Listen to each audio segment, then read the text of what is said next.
1, 2, 3, win!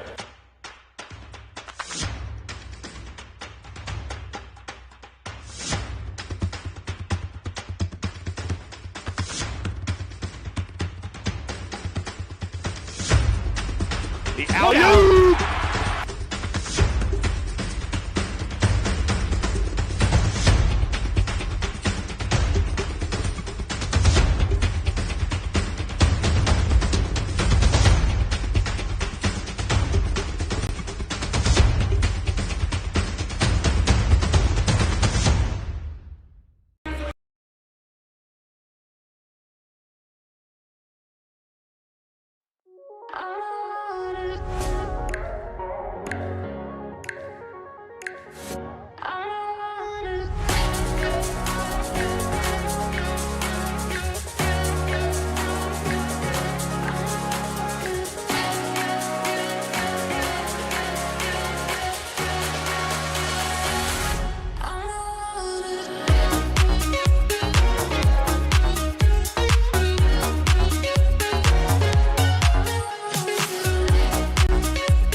Good evening, ladies and gentlemen, and welcome to Lacey Washington DeMarcus Pavilion for NCAA Division II men's basketball. Today's matchup is the number 3 team in the country, the St. Martin Saints, and the Seattle Pacific Falcons. My name is Scott Gladstone. So excited to have you along for the ride, as it should be a good one between these two sides.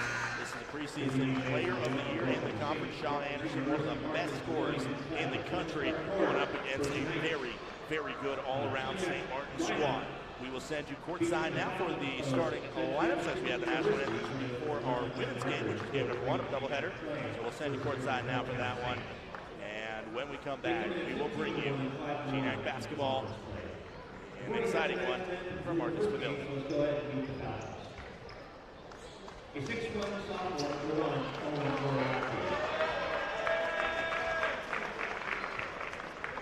6'6" sophomore, 3, Hayden Kinnigan. A 5'10" senior, Maui. A 6'9" sophomore, 14, Trace Evans. And a 6'7" senior, 24, Shaw Anderson. Every Fabio is the coach, assisted by Tony Wilson, Dave Floyd, and Stuart Carter.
Welcome back, ladies and gentlemen. Once again, that was your starting lineup. Scott Gladstone with you. Alongside me is Lauren Morris. We'll bring you today's contest. We'll introduce Lauren in a moment, but first let's once again go over the starting lineups in today's contest. For the visiting Seattle Pacific Falcons, it is number 1, Owen Moriarty. It is also number 3, Jaden Penniger. Number 10, Maui Z. Number 14, Trace Evans. And the aforementioned preseason GNAC Player of the Year, Shaw Anderson. For the Saints, it's Caden Hansen, Nathaniel Stokes, Kyle Greeley, Jaden Nielsen-Skinner, who we'll call Skinny most of the night. And the big man, number 32, Shaquem Alcindor. Those are your starting lineups, brought to you by Forelli's Pizza. Great people make great pizza. The tip goes to the Saints. Won by Shaquem Alcindor. And now he'll touch it atop the key. Gets it back to Caden Hansen. Hansen steps back, three-pointer on the way. And it's a long 2, actually. Saints up and up quick. Welcome in Lauren Morris for the first time today. Lauren, first of all, congrats on the big win. And we got to unmute you. Congrats on the big win, Lauren. Thank you. Just a 59-55 victory over the Simon Fraser Red Leafs as Owen Moriarty with a three-pointer, a JUCO transfer out of Bellevue College. Skinny to the hoop, flips it up and gets it to go. Took some contact, and man, didn't phase him a bit. 4-3, Saints in front. Moriarty's a great shooter on this squad. Maui Z is a kind of a pass-first point guard. We see Moriarty with it now. And then we have Shaw Anderson, who is one of the top scorers, not just in the country, but maybe in the nation, in and out from Penniger. Penniger, another new player on the Seattle Pacific squad, as this one's missed by Kyle Greeley. Penniger is out of Logan, Utah, but he went to Everett Community College, which is in the Seattle area. Penninger looking down to Shaw Anderson. Shaw Anderson being guarded right now by Shaquem Al-Cinder. Great defense by Shaquem on the perimeter. Now back to Shaw Anderson. Now Kyle Greeley on him. Running out of time. Shaw Anderson, like he does, scores the basket, goes off glass. We got plenty of men's games going on around the GNAC this evening as Shaw Anderson just uses the body of Shaquem Al-Cinder to create some space for himself. Now Kyle Greeley with it, guarded by Penninger. Fade away. And Kyle Greeley and Shaw Anderson, if we just were able to see them, it would be a highlight fest. Two of the most natural scorers in the country. I think it would just be going back and forth, honestly. Man, what I would give to see those guys go one-on-one. Shaw Anderson, speaking of, I mean, they maybe are kind of similar. Shaw Anderson, I mean, yeah, they both just don't have a lot of weaknesses offensively at all. Mid-range three-pointers, they can shoot it all, and they both got some size that helps. Shaquem Al-Cinder also some size. He's going up against Trace Evans there, who is able to affect that one off as this one's deflected and grabbed by Nate Stokes. 6-7, Saints down. Stokes now being guarded by the shorter Maui Z. Cross court, low pass, grabbed well by Hansen. Then Hansen, I don't know if that slipped trying to get it to Shaquem, but it's intercepted by the Falcons. To the corner, Penninger. Good defense by Kyle Greeley there to not overcommit to that corner. Z with it. Shaw Anderson from the elbow. Guarded by Shaquem. They're bringing him out of that low block defense. Missed shot by Shaw Anderson. A rare time when I get to say that tonight.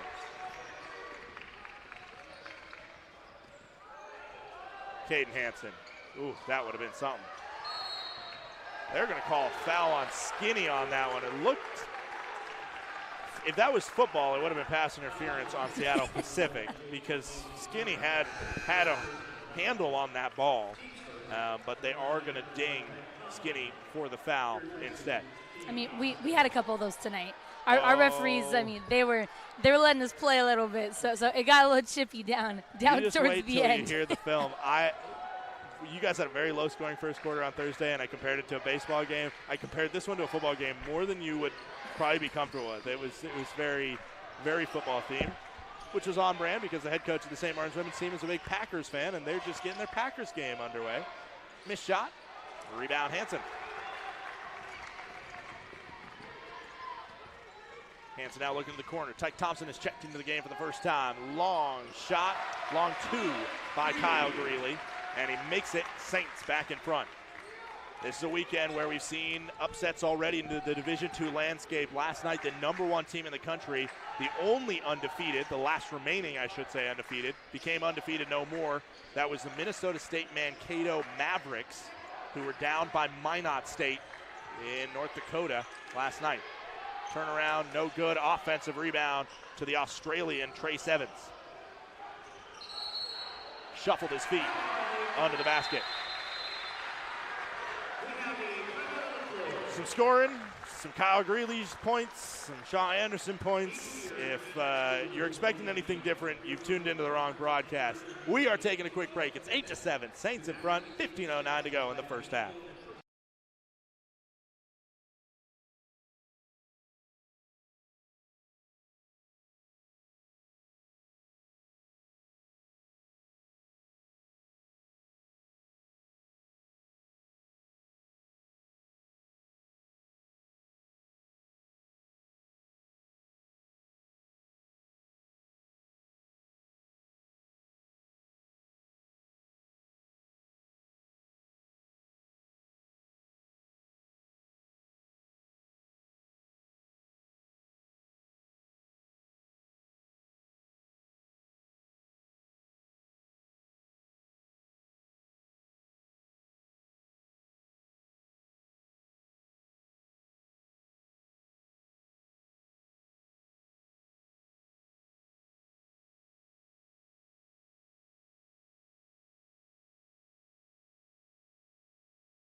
Welcome back. 15:09 to go.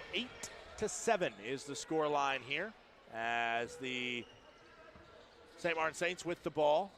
On the floor for the Saints is Nate Stokes, Kyle Greeley, Jaden Nielsen-Skinner, Caden Hansen, and Tyke Thompson. Kyle Greeley. No, that one's not going in. That would have been something as it just rims out for him. He got very close to making that one. And Z will bring it up. Now he's Z. He's from Seattle, Washington. He's also a JUCO product out of Bellevue College, the same place that Owen Moriarty came from. Another steal by the Saints. Stokes ends up with it. Stokes, a big that can bring it down the floor, and he does. Gets it to Greeley. Ooh, pick and roll might have been there. Oh, that would have been something if Greeley would have scored that one as the ball just flicks off the rim. I mean, I will say, was it Thursday? Yeah, no, this Thursday. This Thursday, I mean, when Kyle and Greeley, when they were playing Montana, he had a little bit of a late start, but I can tell that he's getting started early today, for sure. How much do you think the fact, I think there's two leading player of the year candidates, or conference player of the year candidates, and Shaw Anderson and Kyle Greeley. How much do you think that plays a factor in him saying, well, if we win tonight and I score more than him, that's a big notch in the belt to possibly be the GNAC player of the year? I mean, just knowing Kyle, I know that's probably not even on his mind, because he's just he's so humble and he's just super down to earth. He loves to hoop, and he just happens to be very, very good at it. Just an excellent scorer, and and I know he's a really big leader on this team as well. So I think that might be in the back of his mind, especially if you asked him. But I think really just tonight, I think he's looking just to maybe score a lot of points for his team and just to get a dub, especially coming off of Thursday. So I mean, he had a great game on Thursday, but he definitely got started a little bit late. Z misses the three. 2 free throws made by Kyle Greeley on the first side, and now he tries to attack again. Gets it out to Skinny. Skinny stutters and gets out of it, and then a foul is called on Maui Z. He was tied up with Kyle Greeley there. We take a look at the conference numbers. The astounding thing about Kyle Greeley, he's been named first team, I don't know 2 years. I'm going to have to go back and check to see if he was first team. I know he was all conference 2 years ago, but he was first team all conference last year, not player of the year. That was Carrington Wiggins of MSUB. For all the accolades that he's had, as that one is a miss. Tyke Thompson nearly grabs the rebound, but it's Theo McMillan, I believe, that grabs the rebound. Instead, he's had one Player of the Week award, and it was 2 weeks ago. And he just does his thing. Missed 3. Jaden Nielsen-Skinner's going to grab the rebound. I think that's kind of his brand. Like when I think of Kyle Greeley, I think of someone that just. That is just doing their thing, Yeah. And so I feel like sometimes he's maybe, a little forgotten and then he scores 30 points, 30 and 12 rebounds or something crazy, I'm sure, if I pulled it up, I'm sure I could go back quite a ways to find the last time he didn't have a double-digit scoring game. I'm sure it would be a while. Yeah, for sure. 13:26 to go here. Foul called under the basket. Jay-Sean Moore checks into the game for the first time. He gets it back to Tyke Thompson, who inbounded, and Tyke Thompson, fluid from behind the arc, gets down the hatch. A three-pointer for the Saints. 13-7 SMU up as McMillan will take it down. McMillan, as that one's almost taken away, and then almost a backcourt violation by Schernaset. Foul's called on Tyke Thompson. Nikias Schernaset. Schunerstedt. It's an Austrian kind of pronunciation for that. He checks into the game for the first time.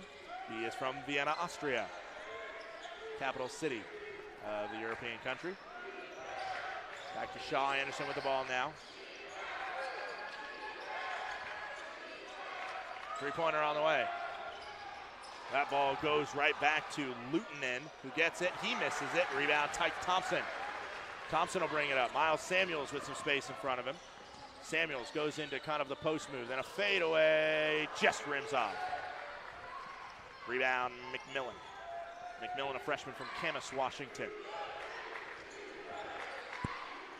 13-7, 6-point lead for the Saints. 12 and a half to go. Shaw Anderson on Tyke Thompson. He spun right to the bucket and an easy lay-in for Shaw Anderson.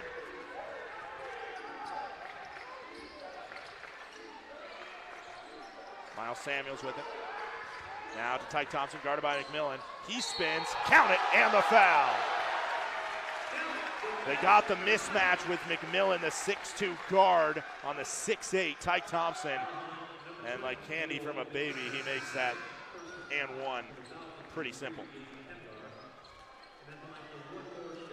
15-9 the scoreline. Points right now are Shaw Anderson with 6, Kyle Greeley with 6. They're going point for point, it seems, as that one's rattled in. Tyke Thompson is up to 6 now as well with a 3-pointer and a one.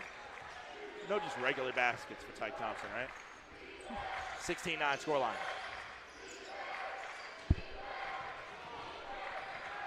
Shaw Anderson being guarded by Skinny. It's basically a triple team on him, and that's the only thing that you can do to get him to miss.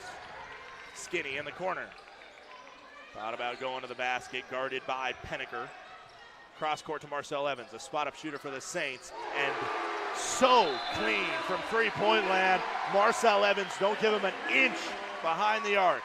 Saints have expanded their lead to 10. First time out called by a head coach is Kefri Fazio, who will give his team a chance to breathe. We will go to a quick break on the Saints Digital Network. Don't touch that dial.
Welcome back.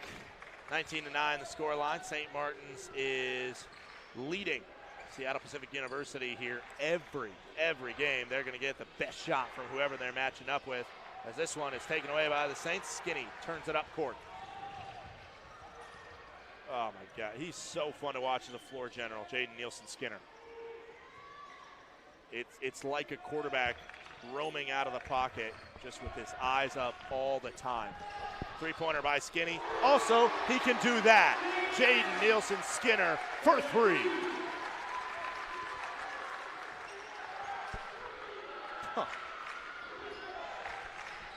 Penniger here. Jaden Penniger, transfer, like I mentioned, from Everett Community College.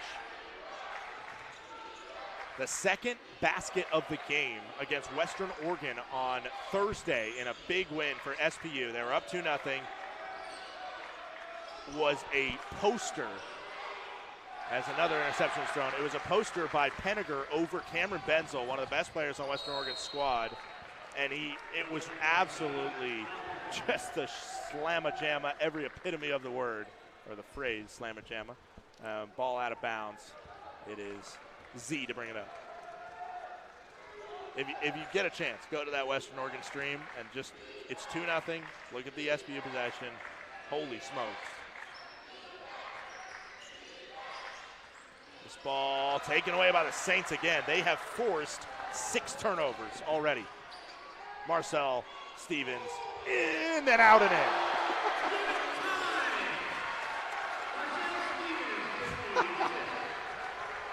You knew it was in. You just knew you could see it. 1,000%. He just has that shooter's touch, man. Well, I mean, he's a very, very consistent shooter. Even when it's a little off target, it's that spin that you put on the ball that just makes it so, it's in and out, and it's still in. Yep, exactly what you want the ball to do. Cross-court pass to the corner, Penninger. Penninger goes all the way, misses the layup short. Saints fist it out. Samuels leading a 3-on-2. They're calling an offensive foul on that one. And you got to think about the optics of that. As Miles Samuel, he's 6'5", he's built really well. Now is 5'10", 175. If that's Shaquem on the other side of that, I don't think a charge gets called.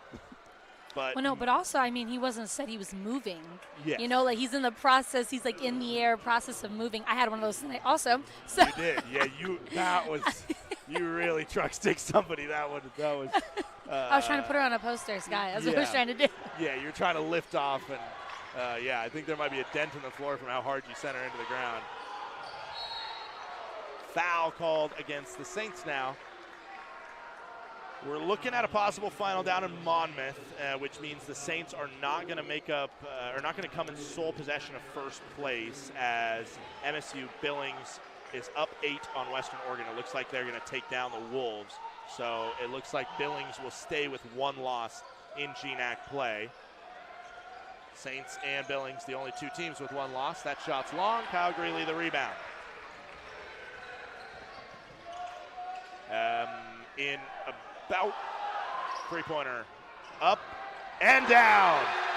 Everything going right for SMU, up by 19. Tyke Thompson on that last three. Wow. I think Marcel Stevens and Tyke Thompson, I think they might have did something similar today for that to happen. I mean, to both of them. However they tied their shoelaces, whatever they ate pregame, do it again. Something. Do it again. for the rest of the season. And even on the away games, we need that. Yeah. In every gym. A foul called as Shaw Anderson's going to go to the line. It looked like they originally called it on the Falcons, but they instead called it on the Saints. It allowed Shaw Anderson to go to the line. First foul on Jay Sean Moore. Now he's checking out.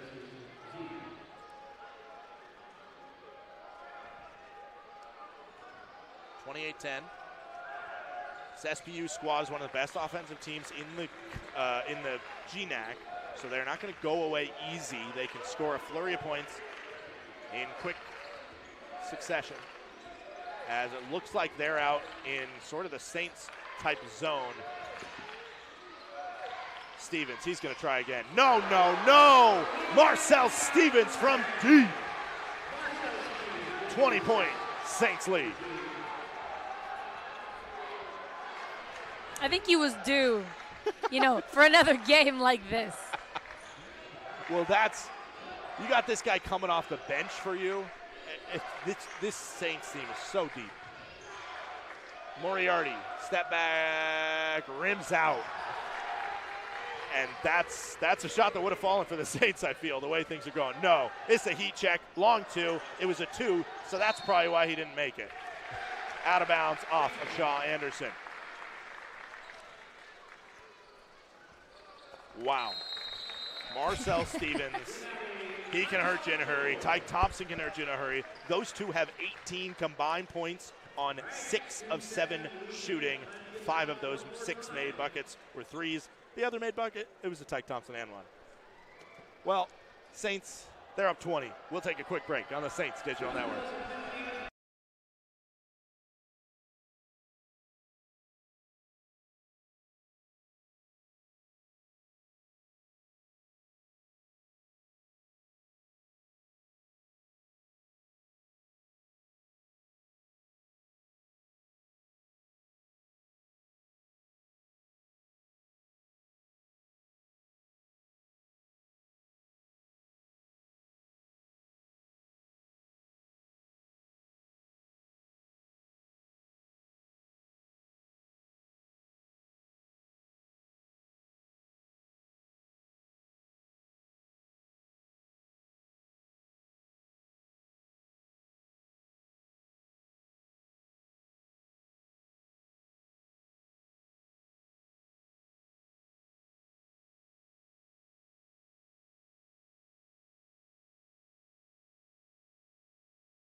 Welcome back. St. Martin's inbounds under the basket.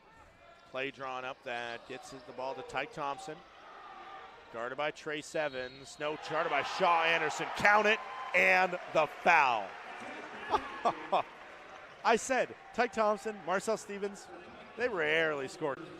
7 buckets between them, and none of them have been a regular 2. It's been 2 and 1s and 5 threes. And they've accounted now for 21 points. That's a nice weapon. Both of those guys off the bench. It's incredible.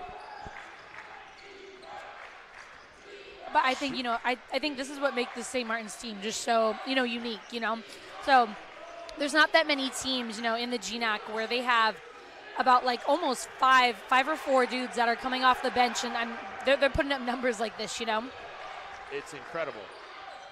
Nice finish by Owen Moriarty, who somehow flips that one in after being just hounded on defense. Tyke Thompson, no, he will not hit that one. Jay Sean Moore, the putback, can't get it to go. Tyke Thompson, that's a heat check. It's a classic. Block! Jaden Nielsen-Skinner, 2 games in a row with a rejection. That might be cause for the apocalypse, according to head coach Aaron Landon, who was pretty astounded in the post-game interview that he had a block last game. He's done it twice. Marcel Stevens, he misses. Rebound, Trey Sevens. Moriarty brings it up. Okay, so now both Thompson and Stevens have had their heat check. Ball goes down to Trey Sevens. Double team comes from Skinny and Tyke Thompson as the ball is then hit out off of the Saints on a deflected pass. The Saints have forced 6 turnovers. They have 5 steals. 2 by Stokes, 1 by Skinny, 1 by Stevens, 1 by Samuels. 6.5 to go here in quarter number 1. Shaw Anderson, immediate double team, still creating an opportunity for himself. Shot is missed, and a foul will be called on Shaw Anderson.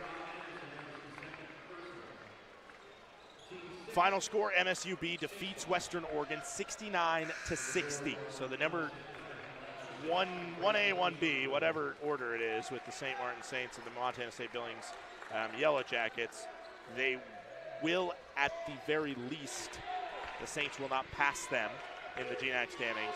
They will, at the very least, stay essentially tied. Technically, Saints a half game back with an extra game in hand. Saints head up to Alaska next week. Kyle Greeley will try from 3. He misses it. Rebound goes to Penninger. Penninger down the lane. Missed it. Offensive rebound and a putback by number 2, Kyle Lutonen. Or Lutonen, excuse me.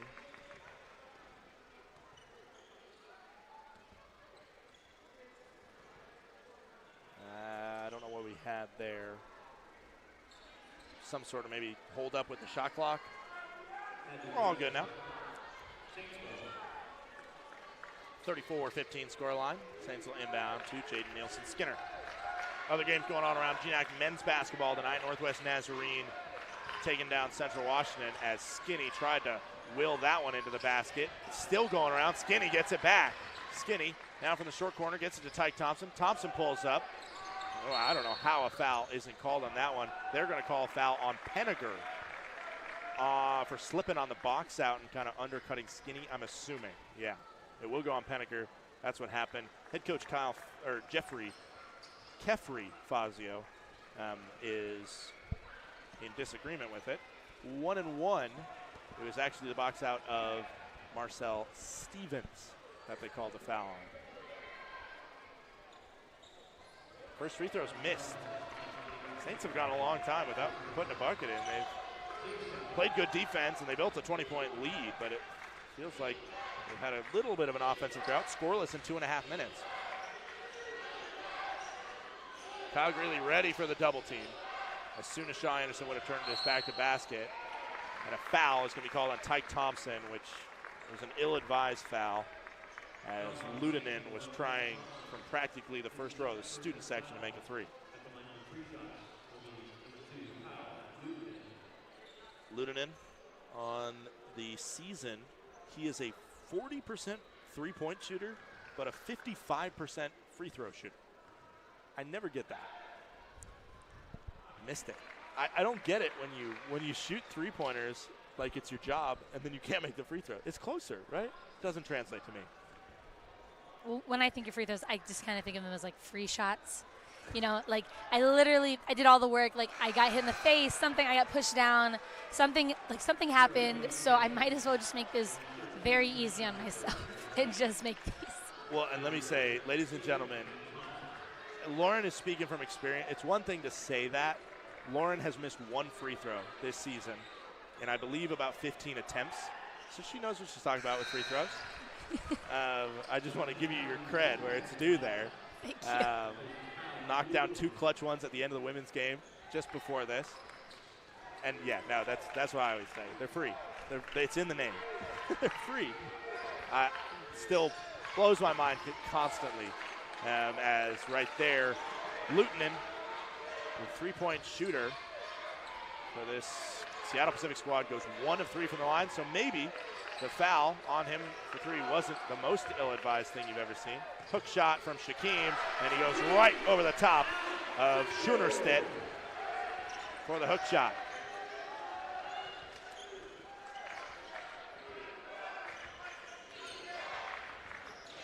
Schoenerstedt sets a screen and works it around. This one's to Moriarty. They're going to call a little bit of a ticky-tack foul there for a reach on Caden Hansen. 3 different players have scored for the Seattle Pacific squad. Saints have had 6 different scorers. And 2 of them are bench players. As we see, 1-1 coming from Moriarty. Missed it. Front end of a 1-1 missed. That is points being left on the floor right now. 36-16 scoreline, 20-point lead for the Saints. Down to Shaquem as a double team will come. Gets it to Miles Samuels and an easy lay-in. Nice assist for the big man, Shaquem Alcindor, as he felt the double team. And as soon as he did, he looked up to find a wide open teammate. St. Martin's just dismantling SPU right now. Ball worked around, 3-pointer on the way, missed. Rebound Skinny. That was Sean Anderson, I believe, with the miss. No, it wasn't. Still trying to see the number. 3-pointer on the way, Miles Samuels. The 3-pointer that was missed was not, it was Jonas Latour that missed the 3-pointer. Ball lost inside, then up and out of bounds. And into the Forelli's courtside club. Somehow that was last touched by the Saints. Which... questionable. I didn't see how that one was last touched by the Saints. It looked like, I believe Shaw Anderson was streaking down towards the basket and kind of flipped it up when he was trying to receive it. We're going to take a quick break. Saints are up by 25. It is a lot of things going right for the guys in white. We will head to a quick break.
Welcome back. St. Martin's with a 41-16 lead. An update for those of you who are not paying attention.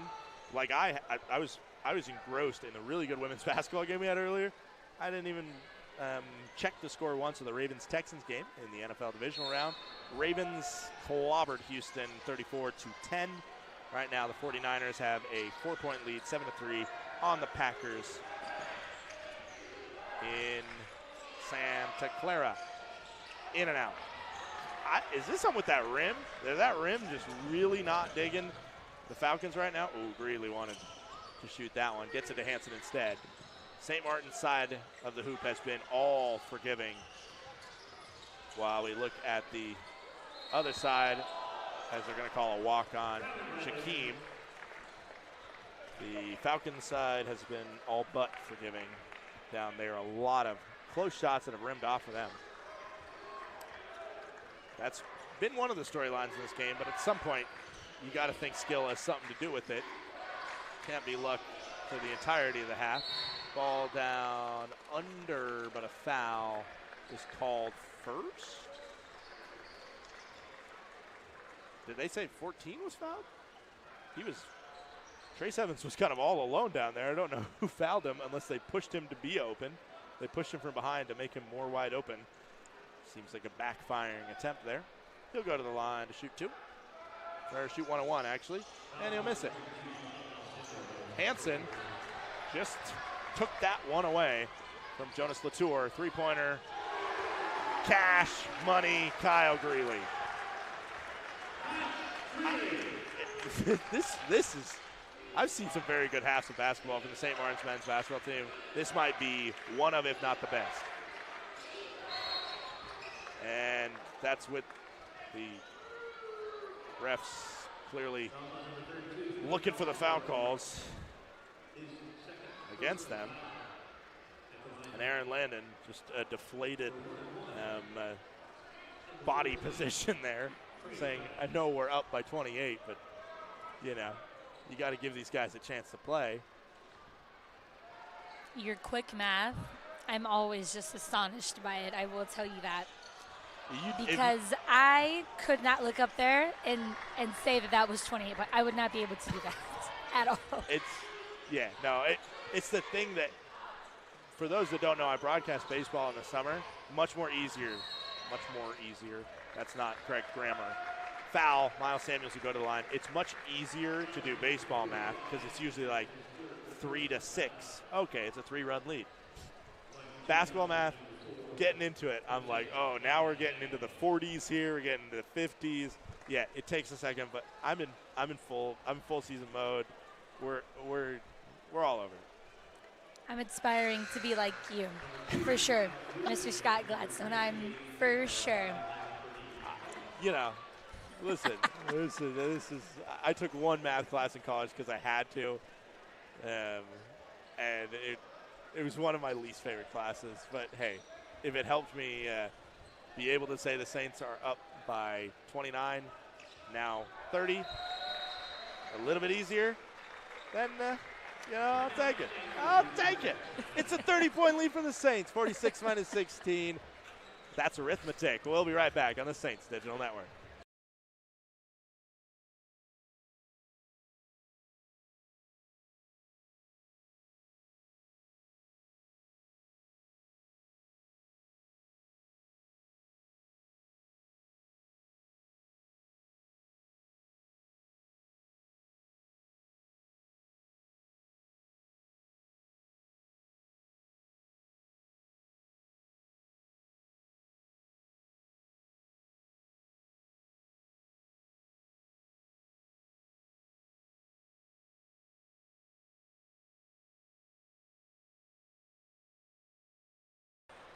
Welcome back. 2 minutes to go. 46-16. St. Martin's is right now creating some Falcon fodder. And they take the ball away again on cue. This has been a continual half of domination. A missed shot and an offensive rebound by Miles Samuels. He's poked across his body. No foul called. Fade away. Missed it. Rebound. Penneker. Ludinen ran right into Shaquem Alcindor. I ain't wanting to do that. Just a brick wall. Better him than me. Hansen, pump fake. 3, no, long 2, missed. 1:15 to go. St. Martin's, at the very least, should have a 25-plus point lead. Jaden Nielsen-Skinner, another block. What? He's been on the Vertimax machine. That's why. Are we living in the upside down right now? Oh, this is a Shaquem 3. That would have been the upside down. This would have been a multiverse of epic proportions if Shaquem would have nailed a 3. Shaquem did just take a charge, and we will take that. Expert form, and that's how you do it down low. Shaquem misses the 3, makes up for it with a big charge. I mean, he's a jack of all trades. He really is. He is the big man of jack of all trades. That charge looked effortless. Yeah, it looked he just took it.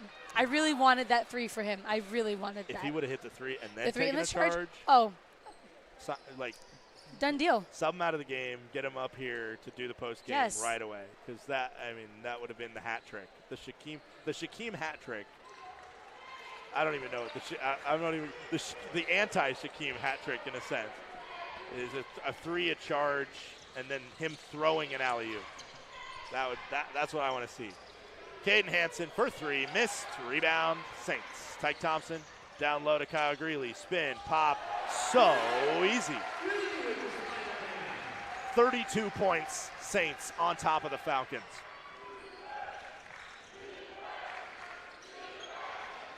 Nate Stokes got his paw in there, deflected it to Ludanen. Now down under, and from behind, it is, I believe, blocked. Shot clock will be turned off now. 4 to go. 3, he needs to get a shot up, and he makes it. Moriarty scores the final points of the quarter, but that final possession was about the only thing that at least ended up right for SPU. Lauren, I don't even know where to start. I mean, it's all facets of this game has been dominated by the Saints. What do you like most that you're seeing? I think just the fact that, they're continuing to play as hard as they can. They're playing as if they're down by 30, you know? And I don't know maybe if Coach Landon would agree with me on that, because I know he expects a lot from his players, but just from, the outside looking in, they look like they're trying to get their hands on every single ball. I mean, Nathaniel Stokes, I think he's almost – he has, 2 or 3 steals, something like that, but he's gotten a deflection on every single ball. Every time he's been in, they're crashing the boards extremely hard. They're moving the ball really well. So they're playing with the anticipation that they're already down, and that's what I think is keeping them up, and so that's also why I think it's helping them so much on offense. They're playing such good defense, and they're able just to get out and run and move the ball and swing the ball, and that's what they're so good at. A couple of those threes, I don't think they would have attempted if they were in a tie game. And that's the luxury. You play good. They just held a 20-point lead for a while. They missed a couple long threes. They were heat checking. They were kind of not completely in a standstill, but sputtering a little bit on offense. But the defense was still there. You give a luxury of just playing so free on offense, and that's what we're seeing. The Saints will bring you more stats at the other side of the halftime break. But the bottom line, Saints are shooting 49% with 8 3-pointers. They have missed 1 free throw. On the other side, SPU is shooting 25%, 1 3-pointer, and they are 3 of 8 from the free throw line. And at least 2 of those missed free throws were the front ends of 1-on-1s. So they have left a lot of points on the table, but the Saints, they're making shots, and that is the most difficult thing to deal with. Lauren and I will be back for the second half. Also stick around. We'll start off the second half with an interview with head coach Kelly Gow of the SMU baseball team as they get ready to start their season in early February. I mentioned the women's game. They got a trip to Hawaii coming up. We'll talk about that. So make sure you tune in about 10 or so minutes. We'll talk with Kelly, and Lauren and I will take over for the second half of this exciting contest for Marcus Pavilion. The number 3 team in the nation up by 30 as we head to the halftime break.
Welcome back, ladies and gentlemen. Just about to get going in the second half. I am here with a special guest, the head coach of the St. Martin's baseball team, Kelly Gow. Kelly, welcome to the broadcast. Great to have you on. Yeah, thanks for having me. Glad to be here. Glad to watch a great game tonight so far. Hopefully they can keep up this pace in the second half. The first thing is it's really exciting. I know Aaron loves before your season starts because he knows that a lot of the baseball players come out and support this basketball team. How much do your guys kind of talk about the fun of cheering on not just any basketball team, but a very good nationally ranked basketball team? Yeah, it's great to have a connection. I mean, we share a hall with these guys, and you see them every day in the locker rooms, walking back and forth. So not only the players, we get to, as coaches, get to make connections with those guys, which is awesome to see. But it's a great team-building thing for us to start our season, to be able to, cheer on for something bigger than yourself. We talk about that a lot, and it's great for our guys to kind of come together, have something shared to do, and support on the rest of our campus and our school here. An exciting thing, and I mentioned it in the women's game when a couple of your guys showed up, as we're going to be a little stop and go here to start. I mentioned it, your guys, some of them are repping the new polos that you guys got, and it's kind of perfectly in conjunction with your guys' second road trip that you got this year, which is the week-long trip to Hawaii. How excited is the squad when you guys told them that we're gonna go play some games in Hawaii this year? Yeah, it's always great to be able to go to back there. We have such a good following in that area. It's a great recruiting grounds for us. We have some amazing players that have come from there. We got the Aloha shirts in today. Good to rep them out here for the fans. But it'll be an exciting trip, a great start for us in the season, and some guys a trip of a lifetime, a one-time opportunity to be able to do that. Kyle Greeley with the ball right now as the Saints forced a missed shot on the first possession. Skinny down under the basket, spinorama, then a high shot that just doesn't go. Offensive rebound by Shaquem Alcindor. Bullies his way for a hook shot bucket. Perfect opening possession of the second half, continuing the theme of the first. 1 minute gone, 32-point lead for the Saints.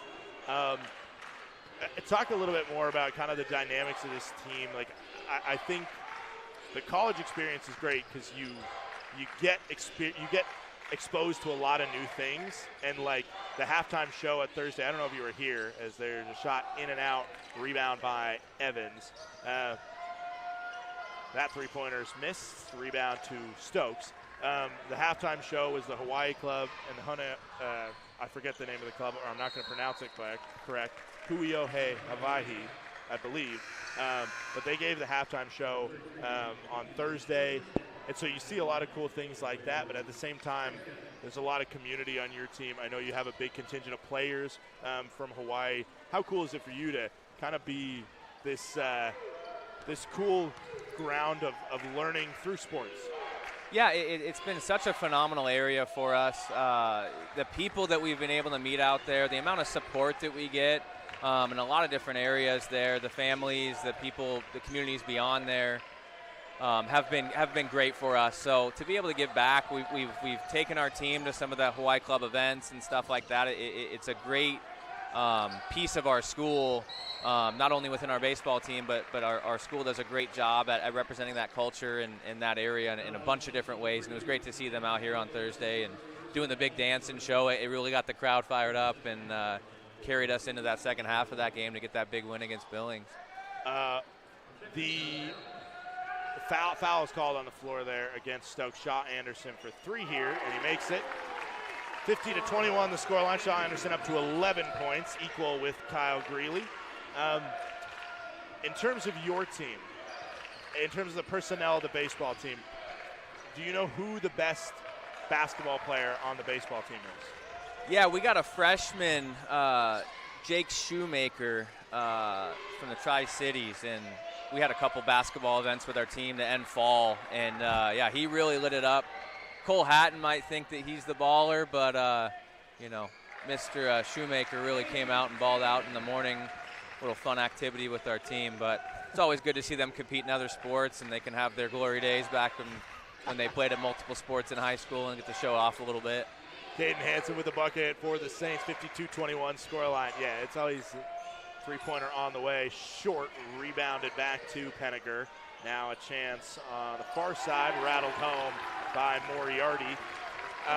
It's always fun when, like, you know, especially if you're a freshman, if, you know, the seniors are striking you out or something every day in practice, and then you at least can hit a three-pointer in their face. I'm sure that that's some sort of victory. What about, you kind of know the personnel of this Saints team. Yep. Who do you think would make the best baseball player when we take a look at the Saints? You're talking on the basketball team right now? On the men's basketball team. I tell you what, we talked about guys going down the hallway. I don't think a week goes by without Skinny mentioning him coming out and stealing bases for us. So our deal, we'll see if we can make it happen. But when his basketball eligibility is done, we'll see if we can make something happen. But the last thing we want is to give the stink eye from Coach Landon for anything that happened to his guy working with us. Shaw Anderson under the basket, lays it in.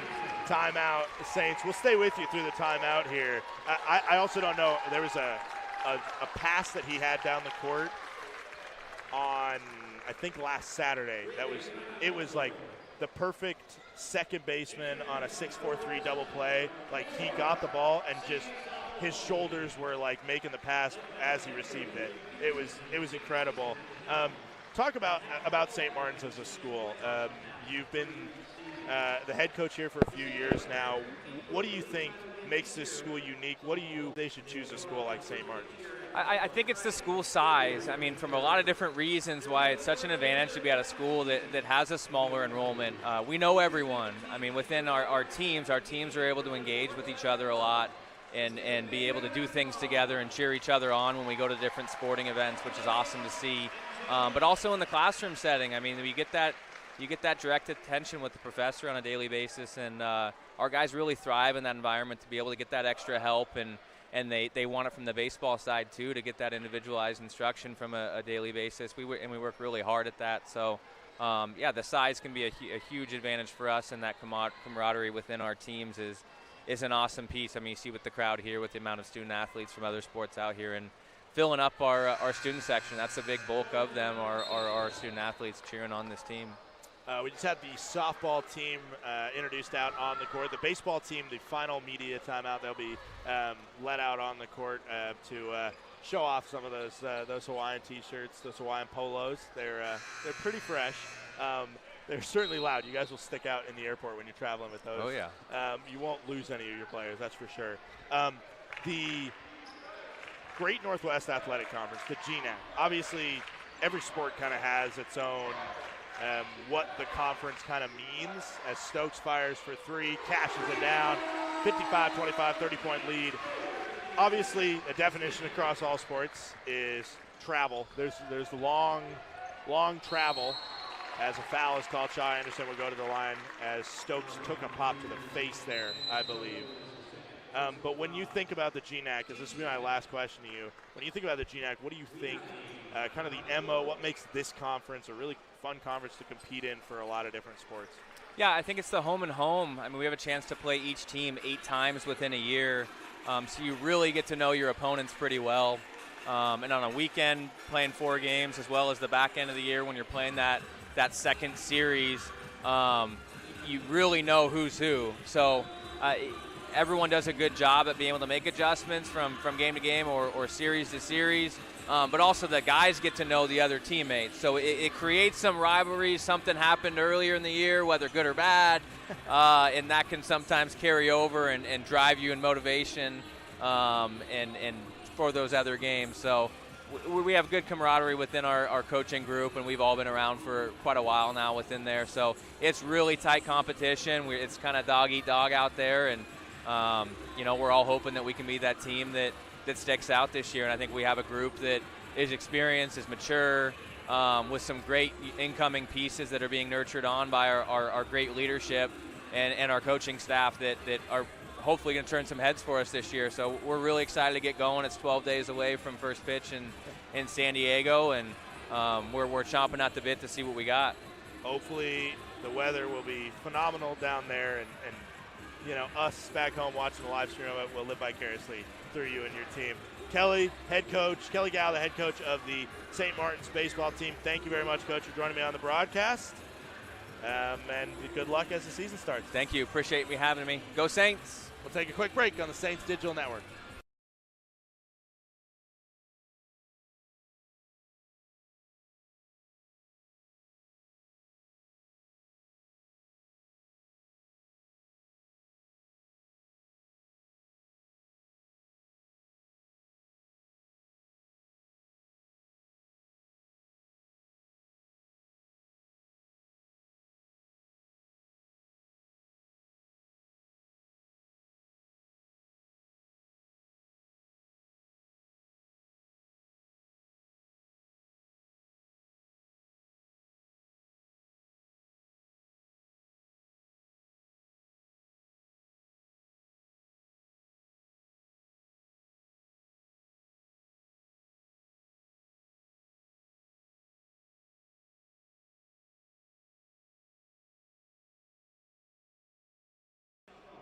Welcome back. It's a 30-point lead for the St. Martin Saints. They did review that last play because Nathaniel Stokes kind of got popped in the face at the end of it. They saw nothing on it. Shaw Anderson's first free throw is good. Shaw Anderson right now, I mean, head coach Aaron Landon, obviously a little bit worried about trying to deal with him. He's just such a good scorer, but man, if your team puts up this many points and you got him at 14, and that's over half of these SPU points, you're going, well, that'll do. We can let Shaw Anderson score that much. Three-pointer miss. Oh, nearly grabbed one-handed by Marcel Stevens. Now Moriarty to the bucket, lays it in. Welcome back, Lauren Morris, to the broadcast. After talking with head coach Kelly Gow. The first half convincing from the Saints. There was a little bit of, it felt like a run was happening for SPU, or maybe it was just their student or their cheering section and their bench getting loud and trying to reset that score mentally to 0-0. But the Saints are dominating first half, and they have pretty much continued it here in half number 2 with 5 minutes gone. They haven't really lost that much of an edge. Under 15 to go, 14:59. I asked Kelly Gow who would be the best baseball player of the SMU basketball team. He said Skinny. He said Skinny talks a lot about coming out and being able to steal bases. So I'm like, yeah, he's pretty quick. He's quick. He's got a good stop and start. I could see him going out there and swiping some bags. Yeah, no, for sure. 55-29 the scoreline, 14.5 to go. Shaw Anderson is going to draw another foul call. Him and Tyke Thompson are talking back and forth. Friendly words, I'm sure. At the end of the day, the scoreboard is always kind of the argument settler, I believe, of most of these types of arguments. Double team immediately comes to Shaw Anderson in the corner. And again, that's the Saints' strategy. They're not going to make any cloaking strategies about it. They bring double teams immediately to Shaw Anderson. And right now, the refs are calling it like the Saints are performing a hack-a-shaw, like a hack-a-shack, you know, hack-a-shaw. They're making it seem like the Saints are trying to intentionally foul him, which I don't think is the strategy. Because Shaw Anderson isn't a bad free throw shooter. Count it, and one for Owen Moriarty. Shaw Anderson shoots 90% from the free throw line. That's dang good. There's not a lot of people with better free throws percentages than him. However, you at this moment, Lauren Morris, currently do have a better free throw percentage than him with 1 miss on the year. He has shot a lot more free throws than you, and he has 11 misses. This is Moriarty at the line, who has 9 misses, shooting 79% from the charity stripe. Makes the and one. It is a 23-point lead for SMU now.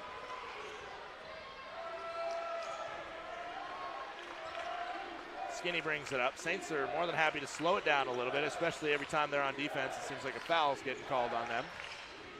Under the basket, spinning around, spinorama swish for Mr. Jade Nielsen Skinner. don't know what that PA announcement of Jaden Nielsen Skinner's name was. Once again, Shaw Anderson gets the ball. Rotated around. It's Moriarty. Missed. Stevens brings it up. Oh my goodness. What a pass by Jaden Nielsen Skinner. He turned his body to the corner to fake a pass, or to make everybody think he's passing the corner, and then just zipped a bullet with one hand like a baseball. Kelly Gow might be onto something. A nice assist from Skinny. Samuels takes it away from Lieutenant. Out to the corner. Skinny stops. And now he pops. And now he cashes. Saints back up 30. The number 3 team in the nation looking like exactly that on a Saturday night. Layup made by Maui Z. On the women's basketball team, who do you think would be the best baseball/softball player? I think it would be Kiana Rios, for sure, and her sister, Jalen Rios. Do you know that they're good? Yes. Or do you just, Yeah. as Miles Samuels makes the mid-range, they have like a softball background? Yeah. Like one of, she'll probably hate me for saying this, but one of her right arm, Kiana Rios' right arm, is much, much stronger, like much larger than her left, because that's when she used to pitch with, because she was a pitcher, and she was pretty good. Okay, that's good to know. That's a good little fun fact. Foul on the ground there in this 30-point contest. 12-13 to go. Miles Samuels is going to get called for the foul. Shaw Anderson with 15, Owen Moriarty with 14, Tyke Thompson, Kyle Greeley, and Jaden Nielsen Skinner. The Salem trio all in double figures for the Saints. And the fouls are 6-1. Don't love seeing 6-1 on the scoreboard, but you're more accepting of it when you see a 30-point lead for your team on the scoreboard.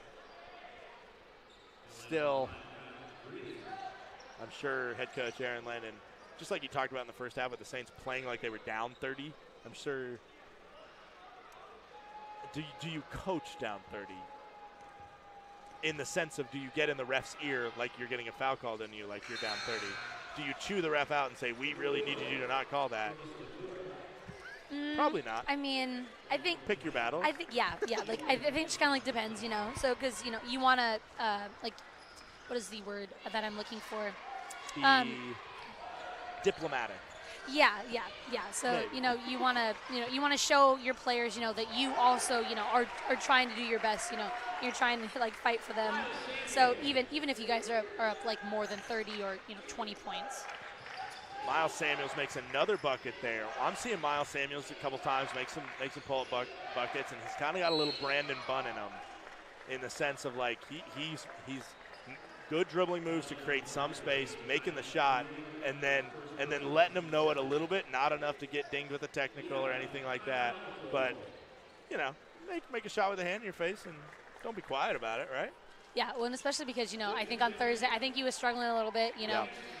and he's a very capable scorer. He's like capable on all 3 levels. So I think this game is kind of perfect for him to maybe, just get some more confidence back and just see the ball going through the net. So I think this is perfect for him. He has 9 points. He has 11 right now. He has 11. So, and I think that's really good for him. Double figures, 4 different Saints now. Samuels joins the Salem trio in double figures. I need a quick break. We're going to take a quick break. Don't go anywhere. You're watching the Saints Digital Network.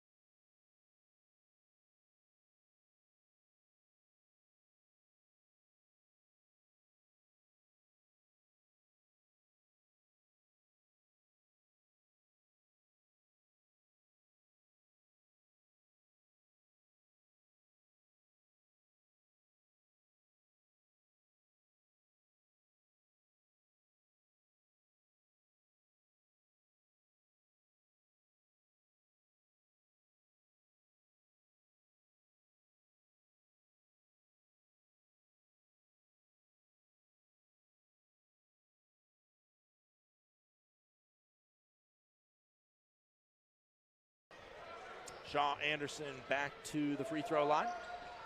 Front end of a 1-on-1, he makes it.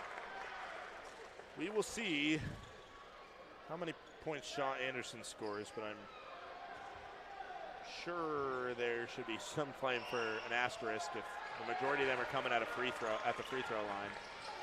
The Saints allowed a 31-point outing from Kai Johnson against Western Washington. 15 of them came from free throws for Kai Johnson, who is another skilled free throw getter.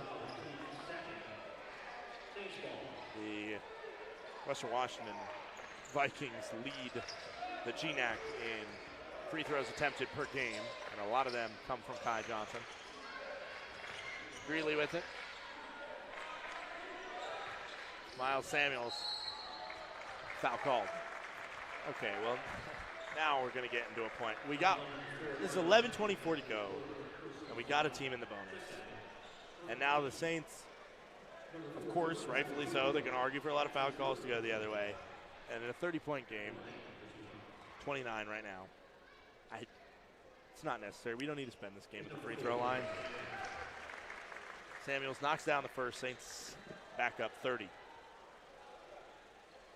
Let's check out some of the other games that are going on, because this one is expansive in one direction. Both free throws made, Saints up 31. I mean, I think the biggest storyline of this game right now is how much Shaw Anderson is going to score, because that will matter in a sense of his player of the year back and forth with Kyle Greeley. And I don't know who else is going to be in the conversation as well. Maybe I should probably check that out, see who else points-wise statistically is in. Would the last player from Thursday, was his name Jalen Tott or no? No, I don't think so. He's not their leading points getter. Their leading points getter this year has been Moody. Oh, okay. So okay. He could be in the conversation. Usually you take a look at maybe the top 3 teams in the conference, and then you say who's the best out of the top players on those top 3 teams. That's how I would look at player of the year, because I think unless somebody, this ball is wedged in the gap, a jump ball is what will happen there, and it'll stay with the Saints. The scoreboard up top is wrong. It says it's Seattle Pacific ball, but it's Saints ball, so that definitely would have been a rebound for SPU. Nice for the Saints, and Kyle Greeley makes do. 33 is the Saints' leading number. Yeah, I don't know what your mentality, if you're thinking of like who should get a conference player of the year. Tyke Thompson, slamma jamma. I will have to say that was extremely unselfish of Marcel Stevens. I like that pass up, so that his teammate Tyke Thompson could dunk the ball like that. That play in itself, and I would have completely forgot about it to just think about just the emphasis put down by Tyke Thompson. But really, while we take this quick break, reverse this YouTube stream a couple seconds, just a couple clicks back, and see what just happened there. Because Marcel Stevens got that steal. Nobody was near him. He could have gone and got himself 2 points. He gave it to Tyke Thompson to say, you can slam this down. Go give the student section something to cheer about. We're actually just going to stay with you on the broadcast. But while Lauren and I kind of just talk about some random stuff back and forth, then you feel free to go do that and then catch back up with us. We're going to talk about points. The leading point getter on the men's side is Kai, and this is conference-only statistics. I took out non-conference because technically conference player of the year voting is supposed to be on conference games only. Sometimes it doesn't go that way because it's hard for a coach to really take out all the non-conference stuff.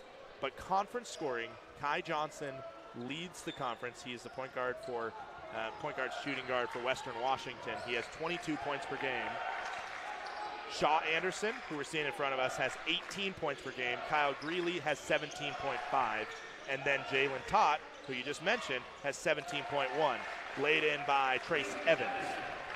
And then Jason Gallant of Western Oregon, who has had a really rough season, the Western Oregon men's team, it'd be hard to give it to a player that's right now sitting in second to last place. Samuels for three.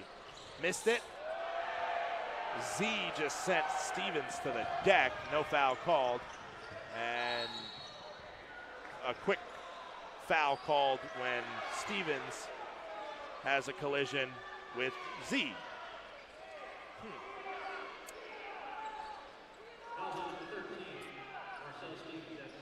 And I believe SPU fans I believe I just heard an SPU fan say, "Get him out" for Marcel Stevens, which, you know, it's a good thought, but one, even if he was ejected, there's 9 other Saints that have been splattering Falcons all day, and 2, his disgruntlement with the back and forth to Z definitely was not worthy of an ejection.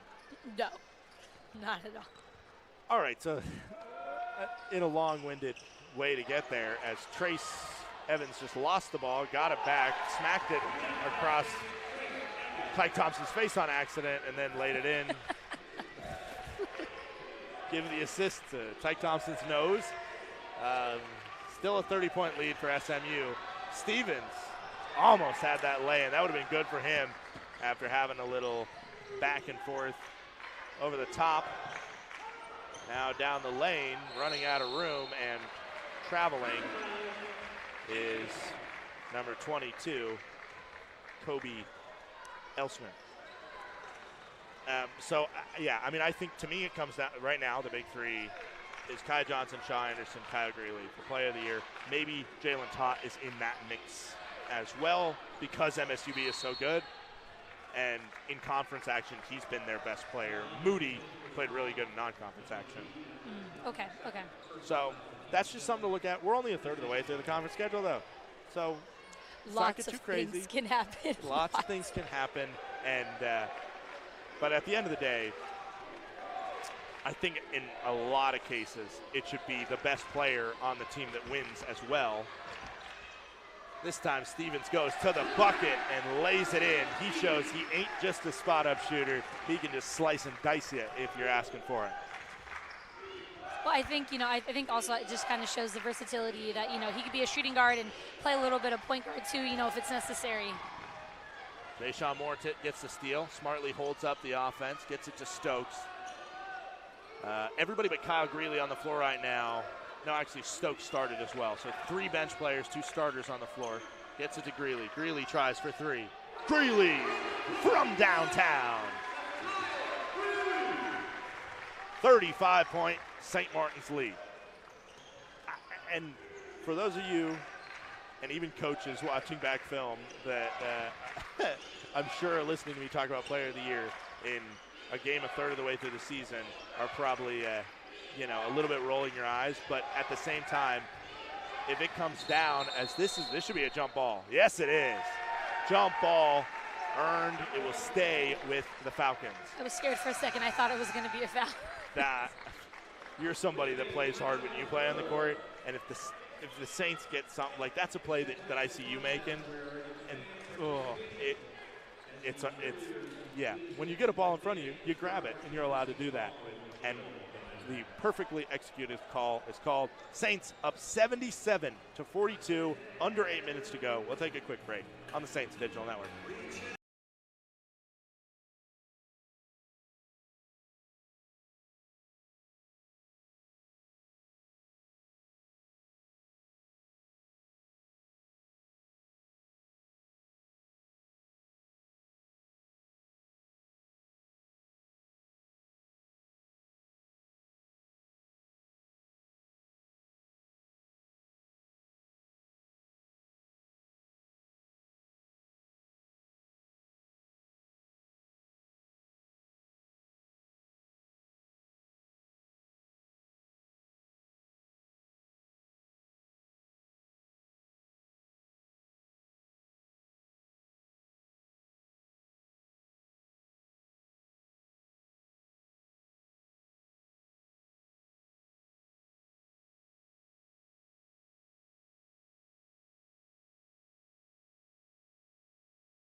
Welcome back to the sweet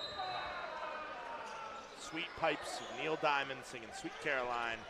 We are brought back to action. Shaw Anderson a three, and it rims down. His team's deficit is down to 32.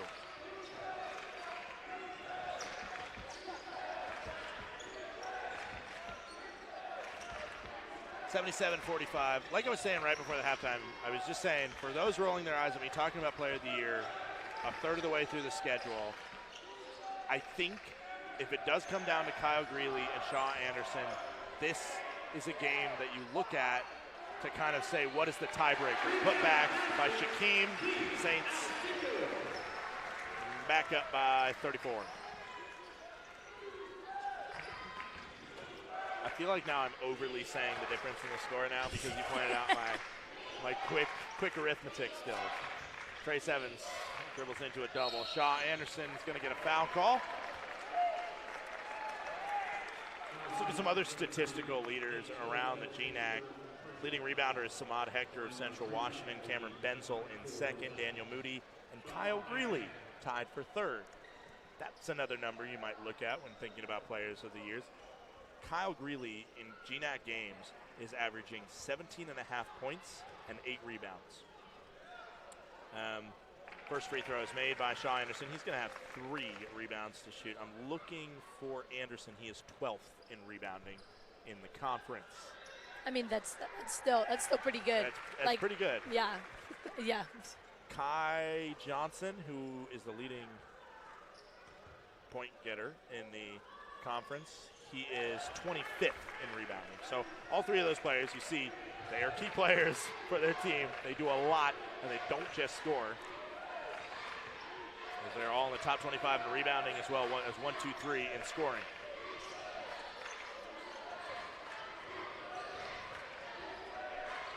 Thing that's great for Kyle Greeley is that he is not just a one-man show. As a foul is called, 2 free throws coming for Jayshawn Moore.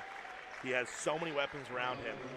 He averages what he averages, but he does minutes per game. It's not even close to Kai Johnson and Shaw Anderson. And he does it while having a bench for the Saints that is one of the top scoring benches in the nation in terms of quote-unquote bench points. Jayshawn Moore, who is technically a bench player tonight, does not get a bench point there as he misses that one. I really do think that's just, just kind of like a plus though, So you have all these great tools and, just additions to your team around you. And I think honestly, I think that just makes players better. So because it's so much easier, to play with, individuals that are, that are capable of so much and doing so much. So it just makes your job so much easier, So it makes it to where Kyle Greeley doesn't have to play, the entire game. You know what I mean? Exactly. And it's as the three-pointers on the way and rattled home by Nikia Schuderstedt. I got 2 years of German in me, and I'm really trying to use that on the pronunciation there. Greeley with it, down to Shaquem. Up and in, probably an assist for Kyle Greeley on that one. As I continue to look at the statistics for the conference and conference games, the leading assister is also in front of us. It is Jaden Nielsen-Skinner, three-pointer off the front of the rim. And what's new, a foul call in a 30-point game to make sure everybody's staying honest.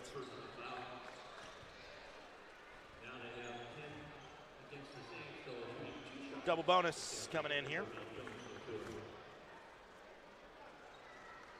Trying to look and see if we have any other top in the conference guys in front of us for different things as a free throw is made by Jonas Latour.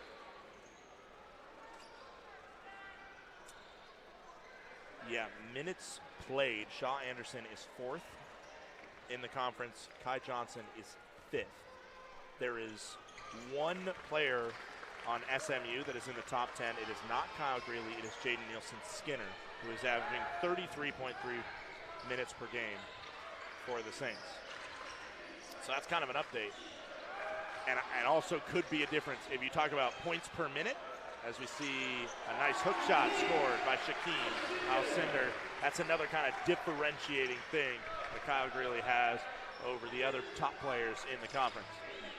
So I really think, he's, maybe playing like not as many minutes, but, he's taking the right shots. He's taking the shots that, that he's very confident in making, so, and I think that is, again, just, I think a good quality that he has, Yep.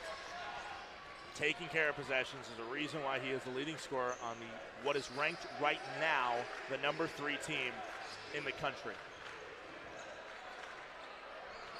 Continue to try and go to work is Shaquem Alcindor. Greeley nearly had the offensive rebound. That was a nice little cross-court pass in stride, and then that ball was taken away from Moriarty by Jay Sean Moore. Kyle Greeley, three-pointer. Missed rebound, ends up with Moriarty. 30-point game, under 5 to go. Oy, that might have been a travel, or it was about to be. Missed shot, rebound, Greeley. Marcus Lenker, Miles Samuels on the scorer's table, ready to check in.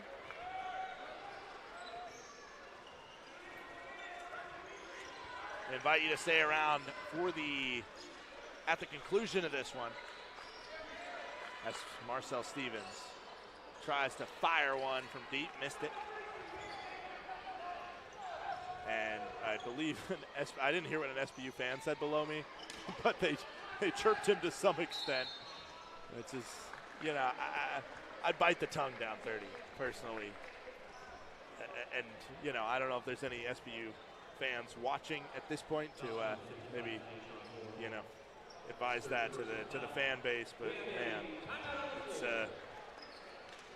it's a tough thing to chirp down 30. It's much easier to chirp up 30. 30-point lead for the Saints. The SMU baseball team being welcomed onto the floor now. We'll send it to just the visual of those guys. We'll take a quick break on the Saints Digital Network.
Welcome back here. Scott Gladstone and Lauren Morris with you. And Lauren, I think you got somebody listening. You want to shout them out?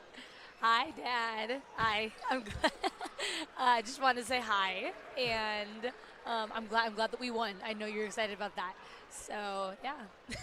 I just want to say to all the parents that watch this stream, I know you don't get to choose personally who you're listening to. I hope you enjoy to some extent me and Lauren taking you through this one, as that ball is out of bounds, SPU ball, as they're putting the press on with 3:46 to go here, down 29. But I just want to say to all the parents watching there, whether you're SPU, whether you're SMU, whether you're a Simon Fraser parent that watched the women's game and said, hey, I'll watch a good D2 men's game after that.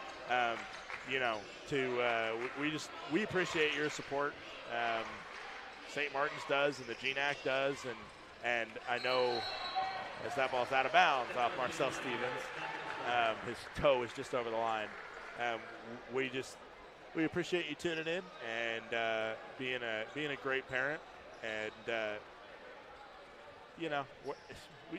we get to sit up here and watch great basketball. It's great, and so hopefully all the parents get a chance to make it out for games eventually. But we know We talk about guys like Miles Samuels and Shaquem Alcindor. The travel is quite a ways, and you're up late watching, but we appreciate your support, and I'll tell you what, all the guys appreciate your support as well. Put back by Jaden Penniger. 83-56 scoreline as Stevens brings it up.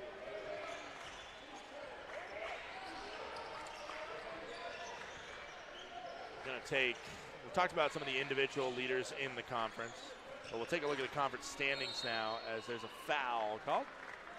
And now both teams are in the bonus, so we'll go to the line on every foul.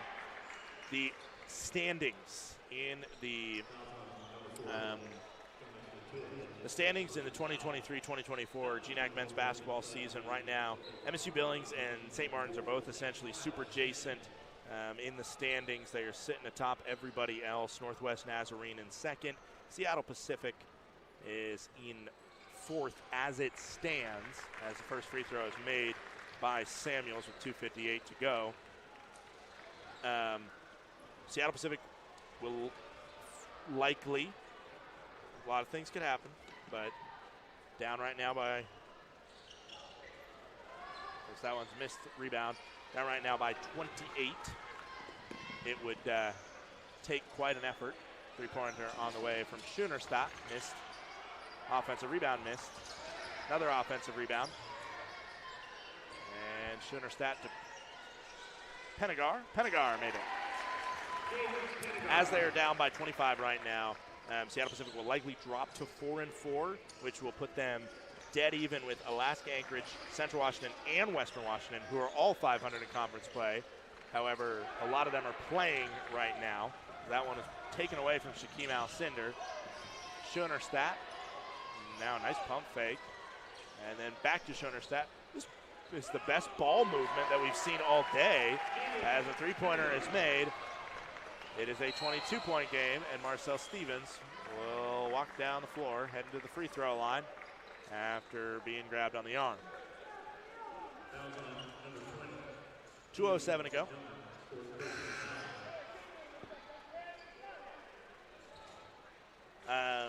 Behind all those teams at 500,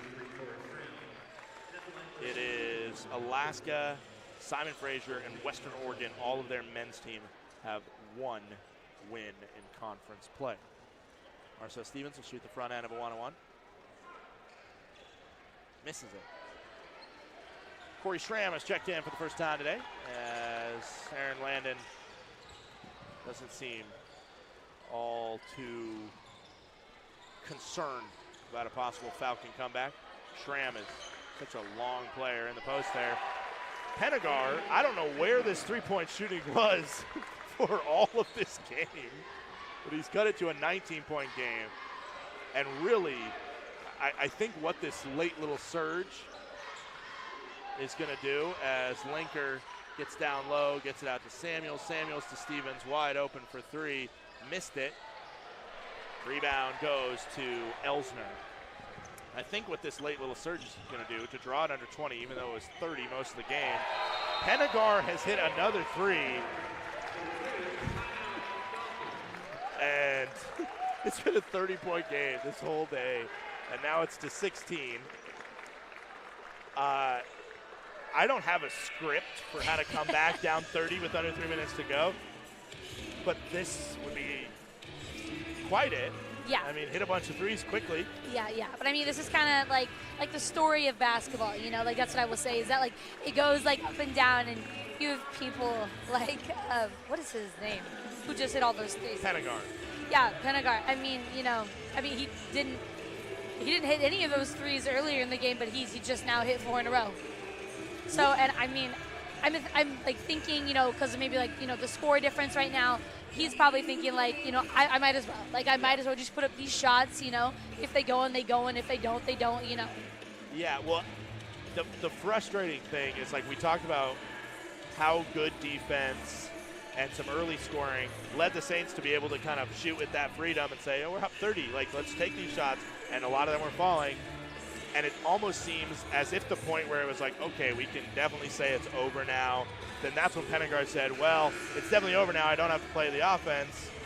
necessarily. I mean, I don't. Maybe this could be their offensive plan, and he could be doing exactly what his head coach told him. But at the same time, it's kind of like, yeah, no, like let's just get shots up, get 3-pointers up quick, and they're falling. Yeah. And he's saying, go figure. Yeah, and I mean, especially because, Seattle Pacific's their women's team and their men's team. I mean, they're known for their, their 3-point shooting, their ball movement. I mean, they're in my personal opinion, they're one of the more harder teams to guard because of how fast they move. Backdoor cuts, and there's a lot of movement in their offense, and they're pressing right now with this minute. Press down to Schramm. Schramm with the slam. How about that for a late highlight?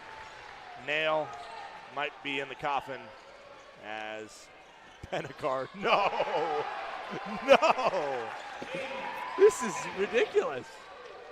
I don't need them to start intentionally fouling now, though. We don't need that, guys. As once again, they'll get it to Schramm. And he'll miss the shot, get it back, and a foul will be called. Okay, here's the other stakes of this. 44 to go. Crazy things could happen, right? But the thing is, I worry that people voting in polls next week will look at this final score and see it at 15 rather than 30, not know that it was at 30 the entire game, and not know how decisive it has been when the Saints – I mean, and just like a bunch of threes by one guy kind of made the difference. First free throw made by Schramm. And they might say, that's not enough for us to have SMU jump anybody. And why I'm saying that is because the number one team in the nation lost last night. They're playing again tonight. I haven't checked their score. But so they're at 1 loss. The Saints are at 1 loss. And West Texas A&M, who won today by 1 point, is also at 1 loss. Pennegar, I think he's already heat checked. That was a Yeah, well, I mean, he's 5 for 9 right now from 3 with 18 points. Saints are going to pass it around back and forth as SBU will play it out. The Saints, it'll be interesting to see if they even take a shot at the end of this, as they'll get it to Schramm down under. Schramm will lay it in. A late 5 points from Corey Schramm, including a slam. And with the shot clock running down, they had to get that shot up or get dinged for a turnover. Pennegar gets a double team, gets the Shaw Anderson treatment. And the game finishes with Schoenerstedt hitting it off the side of the backboard. St. Martin's leads by 30 or so, most of the game, and ends up with an 18-point victory after a flurry of great shooting from Jaden Pennegar. Let's not let all the threes take up the majority of the headline, because in the end they'll just be a good point total next to Pennegar's day in a losing effort. But Lauren, it now is a very real question to ask because of the loss last night by the only undefeated team in D2 men's basketball. Is how much of an argument? I was going to say, is St. Martin's the number one team in the nation? But I'm going to just say, because both of us have lackluster knowledge of around the league. I watched Mankato, their full game last night, but I haven't seen West Texas A&M play once, so I can't say if SMU. But what qualities about the St. Martin's team makes the argument for them to be the number one team in the nation? I mean, I think it's just been the conversation, I think, like all year long. I mean, just how deep their bench is. I think that is really like where we start, just with that conversation just on end, because I mean, most people most teams can't say, I can play like 10 people, and I could potentially, out of all 10 of those people, I could get five to, whatever points, like usually, like teams are playing right now, like 7 to 8 people, and not even all 7 to 8 people, not even some starters, are contributing, on the point end, so I think right there is what I think would be the difference between like maybe them and the Texas A&M Division II team for sure. I don't know how I don't know how deep their bench is, but I think that's where I would start, for sure. Bench points tonight. Where they were crazy. It was lopsided. By Seattle Pacific, 9. Which is a low number in general. You should have more from your bench. I'm sure Kefri Fazio is going to try and figure out how he can get more out of his bench. The St. Martin Saints had 46 off the bench. Yeah. Yeah. That is I mean, over half their points. Yes. I mean, and that right there is just just kind of like what I'm talking about. So I think that right there, just makes the St. Martin's men's team special. Just special in that sense that they can contribute from all people, and on anybody's, it can be anybody's night. It doesn't particularly need to be Kyle Greenlee or Tyke Thompson or Jane Nielsen Skinner. It could be Marcel. It could be Marcel Stevens. Or or Jay Sean Moore, or even Nathaniel Stokes. We will tell you one of the subplots of the night: Kyle Greeley versus Shaw Anderson. Kyle Greeley, 16 points, 7 rebounds. Shaw Anderson, 23 points, 2 rebounds. No assists for Shaw Anderson, 2 assists for Kyle Greeley. So that's kind of the update. But the biggest number, the Saints, number 3 in the country, and they won. We will be right back with the Saints postgame report. Thanks again to Lauren for joining me on the broadcast. We'll be right back with head coach Aaron Landon on the Saints postgame report.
Scott Gladstone here with head coach Aaron Landon, and shortly Jaden Nielsen Skinner after a 89-71 win. The 18-point separation doesn't really tell the full story. It was about 30 points for most of the game. Coach, I think the number that I just read when I was talking to the post game with Lauren was the bench points tonight, which are usually high for SMU, 46-9. I feel like I ask a similar question all the time, but your bench scored over half your points tonight, and I think that's why that's one of the biggest reasons why this team is in the conversation for being one of the best teams in the country. So, what do you love about the fact that plays like right at the end there when Marcel Stevens gets the steal, he gives it to Tyke Thompson. He has a wide open layup. It wasn't right at the end. It was midway through that second half. He gives it to Tyke Thompson because he knows he can slam it and get the student section going. That's what I see out of your bench, and the selflessness of this team. What does that say to you about this team? Well, Tyke finally made that dunk, he right? finally made that he dunk. He listened to me the other night. And Stevens gave him the perfect assist for him. What does that say about this team? Just same thing we talked about the other night. You just have to be so selfless to be that talented and come off the bench. Marcel was as highly recruited as it comes in the transfer portal. He started games and was playing in the Big West a year ago, and he had endless calls when he was in the transfer portal and looking at options. He hasn't complained once. He's done everything right. He comes in and competes. He plays super hard every day. It's just like all those other guys. Same thing with Tyke. You got an all-conference guy who doesn't care if he starts or not, and he's a senior. He's only got so many games left on the shelf. that speaks to those guys. That has nothing to do with me. That's how they were raised. You know, whatever their parents and community put into them, that's how they were when they showed up. You can't change somebody. If they're not like that by the time they're 18, that's just who they are. So credit them. I'm glad you were here because we were standing all close together. Like we're on a – yeah. It wasn't awkward for me, Scott. I like hanging out. But I'm glad you're here. Talk about the guy to your left here. I mean, when it comes down to the end of the year and Player of the Year voting, the points get the favored. Points get a lopsided mental voting strategy or whatever. People go to the top scorers in the league, right? Yeah, of course. But J. Nielsen Skinner, one, is the top assister in the league statistically. And I know that you know that he is one of, if not the most valuable player in this league. What makes Jaden Nielsen Skinner so great? Just this, I was sitting with Tyler at the very end after Penninger scored about 100 points on contested threes, and we were just looking at how balanced, our team is. So it's not, it's not like anything goes crazy off the page. He's efficient, takes a few shots, makes the right plays, grabs 5 assists and doesn't turn it over. But there's nothing to talk about on the box score. Tonight was about a GNAC rivalry that's been hard to navigate over the years, and playing against a really good program in SPU. Just what sort of energy and do you have in the locker room? What's in your heart? How are guys looking at each other? How are they talking to each other? How did they come in at shoot around? And I just thought he was a warrior in terms of controlling the tempo, but also just sort of storytelling. The new guys, this is what it is. This is what it has to be tonight. And he plays a lot with a smile on his face. He's having fun. I see him, smile at the student section when he hits a three, smiling right now. He's a politician because underneath all that, he's just a cutthroat killer. Stone cold killer, one of the most competitive people I've been around. And I've been around a lot of competitive people. He lets me and Tyler be ourselves. We were talking about that today. He's just wrapped up in winning and losing and competing and all this stuff that, we're attached to. And so just trying to enjoy every second that we have with him. And, he really gave us incredible energy, and he gave our team a focus that we had to have in order to have the type of first half that we had. I don't think you're going to like this question that much because I'm going to mention polls, and I know polls don't mean anything. You don't get any trophies for polls. But there might be some polls that come out that have SMU as the number one team in the nation early next week. Nothing matters until March.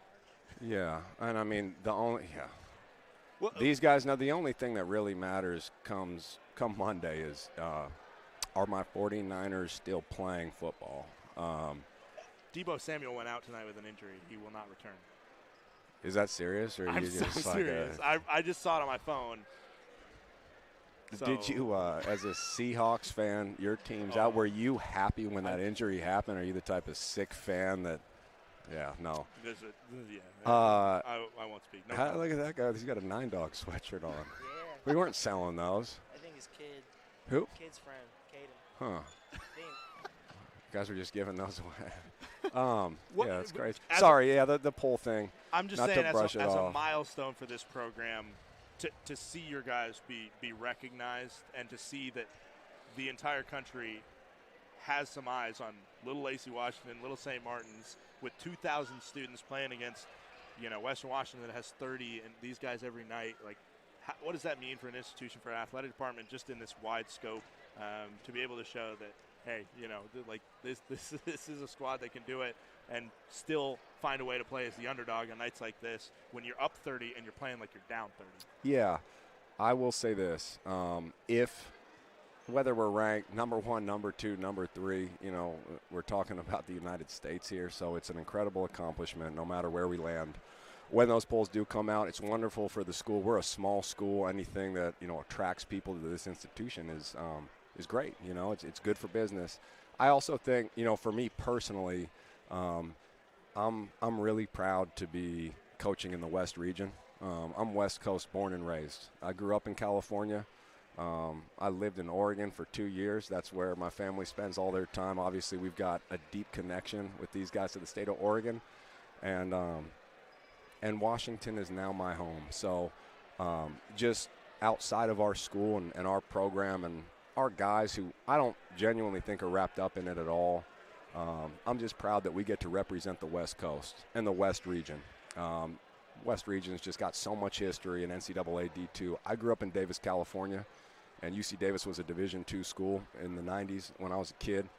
They won the national championship in 98. I remember everything about that. So I'm just proud to be, leading a school that's in the West region, and when we're doing well, it's great. Just proud to be a West Coast kid, represent the West Coast. And then, of course, this school, these guys, we had a long conversation before the game, and we actually talked about the rankings, but that led sort of into a conversation about the league, and that is genuinely where we're focused. We're still a game back on Billings, because we've played less games than them. So that's the war that we're fighting. Up to Alaska next week.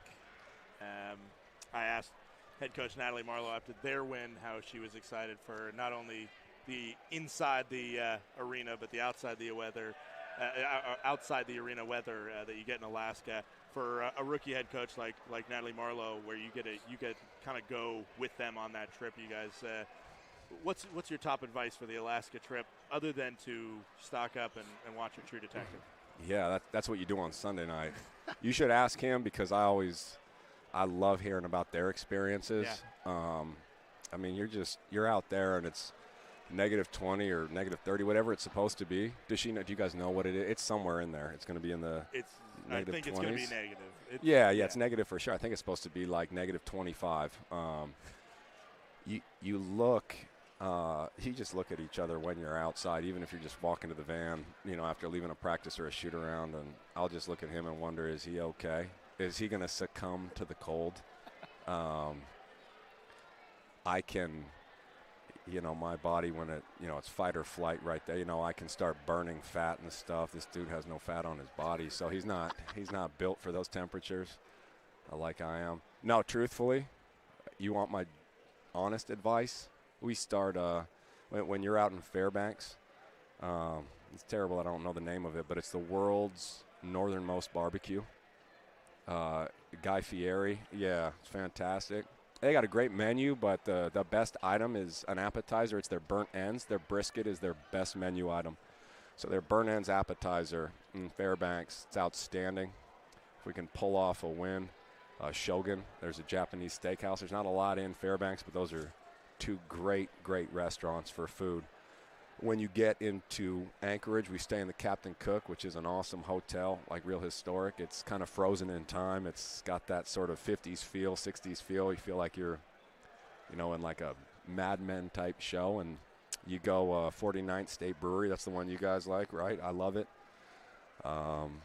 And they got a great sandwich spot. So you just try to find these little things that distract you from the fact that it's 25 degrees outside, and you just try to stay focused and remember, if you don't plug in your car, it freezes. It won't start. So you got to plug it in everywhere you park. Those are two really tough places to play. We got a lot of new guys. That's just something you can't prepare for. So I'm glad that we have leaders coming back. Food aside, you got to respect those opponents. Anchorage has been fantastic this year. Fantastic. They're on track. They're going to win 20 games this year. So we'll, sort of see what happens with them tonight. But them and then, Fairbanks. Like, we watched Fairbanks take NNU to double OT, and we know how tough NNU is. Just a completely different animal in terms of styles of play and all that. So we will worry about that on Monday. These guys, this was a great win tonight.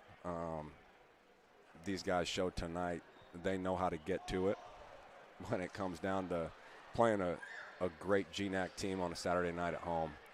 And I'm just super proud of the energy that they came out with, the focus that they had, and the commitment that they had to holding their aggression. Even though they made a run and they scored a ton of points in the second half, there was a lot of points, on our end too in the second half, and there was just a lot of plays that showed we were still deep into the fight, regardless of what was going on the scoreboard. So SPU is a good team. They just ran all over Western Oregon on Thursday night. We played fantastic tonight, shot fantastic tonight. That is a really tough team to guard. We all know that. We respect them, and we're going to have our hands full when we go up to play them in Seattle. But thank goodness we won. I go to Seattle tomorrow to watch a play of Bluey. You know, the Australian – you don't know the blue healer? Bluey? You don't know the thing? Yeah, I'll send you it's a great cartoon. I'll be watching NFL football tomorrow. So yeah, you can stream Bluey. I'm talking too much. Talk to this guy, Yeah, awesome. Coolest guy here. Good luck next week in Anchorage. Thanks. Skinny, you said on Thursday night, you said, I'm going to be up there. Here you are right here. What was it about tonight? I mean, you guys have just jumped on opponents. I mean, Western Oregon, you're up 12-0. MSUB, obviously, you guys still were in control that whole game. And tonight, first thing, you guys were up a couple. Look back up at the scoreboard, it's 30, and you guys are still playing hard, fighting for rebounds. Shaquem took a charge. You had 2 blocks. I don't know what was going on. There was a brief moment where we were like in the upside down or something. What is it about this team that just continue, like the rankings go up, but you guys continue to play harder, it seems? Yeah, we just never focused on the rankings. Like, that was never really a goal of ours, was to be nationally ranked. Like, it was never like a goal. We always wanted to be top in the region, obviously, because that's how the March Madness like sets it up. But honestly, we just come in focused, knowing that everyone's going to give us their best shot. Everyone wants to beat a ranked team and the top team, one of the top teams in the conference. So I think we just come out with a lot of energy, and we're always excited to play because we know people are excited to play us. So I think we just come out super aggressive, and we're just having fun. I think at the end of the day, having fun is what I like to do on the basketball court. So it's a lot of fun to watch. I brought up the play of your coach when Marcel Stevens gets the steal. Nobody in front of him. He has an easy 2 points. He gives it to Tyke Thompson to throw it down. As a player, when you know you got guys out here like that are saying, like, I'm going to give up my 2 points so that we can grab all the momentum. We can just suck the momentum out of the other team and make a big play for the crowd, for the student section. What is it about this team that makes plays like that? We're super selfish. Even with myself, I could shoot a bunch of times, but that's not really what I need to do for us to win and be successful. And you can tell just from what Marcel did with Tyke, I would have done the same thing. Get some energy going, make it get us hyped. So I think we're just extremely selfish, and I think that's why we play so well together, and I think that makes us super scary. The Salem trio, you and Kyle. I mean, you guys were the first 3 to double figures scoring tonight, and 3 other players joined you. But playing with those 2 guys that you've known for so long, and thinking about here you are, as leaders, as veterans on your college team, making these plays, having these big wins, possibly having these, maybe a number 1 ranking next to your name. Like, how much of it is just like this childhood dream come true for you guys? Yeah, honestly, like it's crazy. It really is. It's really crazy because like when we were in high school, we played against each other, and then we played AAU together, and that was like the most fun I've ever had playing organized basketball. So for me to be able to play with those 2, it's really a dream come true. They're 2 of my best friends, and I don't think I'd be in the position without them. So I give all my credit to them too, because if it wasn't for Tyke, who knows if I'd even know what St. Martin's is, to be honest. Finally, I asked your coach about it. He said bring up the Alaska trip with you because you know it well too now at this point. What's your best advice to the new guys on the team? What are you going to say to them before the Alaska trip? You just got to be prepared. Anchorage, you might get a crowd. Fairbanks, you might get a crowd, but it's going to be a small crowd, and it's going to be a weird environment. Super weird environment, both places, but they're both fun to play in. And if you just bring focus and energy into the gym, we can play anywhere, and I think that's how it should always be. Your coach said he brought up like 12 different places to eat in Alaska. Yeah. What's your favorite go-to? Yeah, for sure the barbecue spot. The barbecue spot, we get the most bang for the buck. So, we double up with someone, then for sure the barbecue spot. But they also have like some great pizza spots, and Yeah, no, I actually love Alaska. I'm not going to lie. I love it. I love it out there. All right, well, good luck up there. Congrats on the big win. Thanks. Appreciate it. Final score of today's game, the St. Martin Saints take an 89-71 victory, hold a 30-point lead for most of the game. We won't take a quick, I was about to say we're going to take a quick break. We're going to send you home. Go home, have fun. There's much better things to do than watch me stand around and yap anymore. So, for all of us that make this broadcast possible, including our statisticians, David Cano, Ethan Finau, and Kyle Irwin, our camera operator for this broadcast, Zane Leposki, and my color commentator, Lauren Morris, and, of course, our stream producer, who really needs to go home and rest up, Sydney Henderson. My name is Scott Gladstone. Please have a great rest of your night and stay safe out there.